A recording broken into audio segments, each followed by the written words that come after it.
ரொம்ப சூப்பர் டேஸ்ட்டாக ஹோட்டல் ஸ்டைலில் இட்லி பொடி. ஹோட்டலில் நல்லா நல்லெண்ணெய் போட்டு மிதக்க மிதக்க இட்லி பொடி இருந்தால் நமக்கு எத்தனை இருந்தாலும் அந்த இட்லி பொடி வச்சு தான் சாப்பிடுவோம். அதை எப்படி வீட்டிலேயே செய்யறதுன்னு பார்க்கலாம்.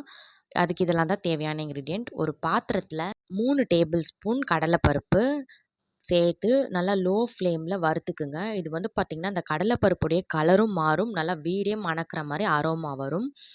இந்த அளவு வதங்கணும். இப்போ ஒரு தட்டில் மாற்றிக்கலாம். அதே கடாயில் 3 டேபிள் ஸ்பூன் உளுந்து நல்லா கலர் சேஞ்ச் ஆகி அந்த அரோமா வர அளவுக்கு லோ ஃப்ளேமில் வறுத்து எடுத்துக்குங்க.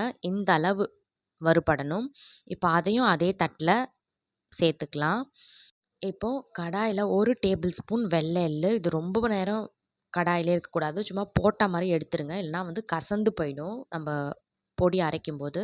இப்போ இதில் 5 காஞ்ச மிளகாய், 1 குச்சி கருவேப்பிலை இலை சேர்த்து நல்லா கருவேப்பிலை இலை சுருங்குற அளவுக்கு வதக்கி எடுத்துக்குங்க. இப்போது தோலோட 2 பல் பூண்டு தட்டி சேர்த்துருக்கேன், அதையும் இது கூட சேர்த்து நல்லா இந்த ஈரப்பதம் போகிற அளவுக்கு வதக்கி எடுத்துக்குங்க. இப்போ இது எல்லாத்தையுமே வந்து நல்லா ஆற வச்சுக்குங்க. நல்லா இந்த அளவுக்கு வறுத்து ஆற வைக்கணும். இப்போ ஒரு மிக்சர் ஜாரில் காஞ்ச மிளகாய், உளுந்து, கடலைப்பருப்பு நம்ம எதெல்லாம் வறுத்தோமோ அது எல்லாத்தையும் சேர்த்துக்குங்க. சேர்த்து இதில் 1 டீஸ்பூன் உப்பு, 1/2 டீஸ்பூன் பெருங்காயத்தூள், 1 டேபிள் ஸ்பூன் காஷ்மீரி மிளகாத்தூள். உப்பு மட்டும் உங்கள் ப்ரிஃபரன்ஸ், நீங்கள் வேணும்னா கூடவோ குறையவோ சேர்த்துக்கலாம். நல்லா இந்த மாதிரி ஃபைன் பவுடராக அரைச்சி எடுத்துக்குங்க. இப்போது நம்ம இதில் சேர்த்தது இல்லாமல் 1 டீஸ்பூன் வறுத்த வெள்ளை எள்ளு இது கூட சேர்த்து நல்லா இந்த மாதிரி கலந்திங்கன்னா நல்லா சூப்பராக ஹோட்டல் ஸ்டைலில் இட்லி பொடி ரெடி ஆகிடும்.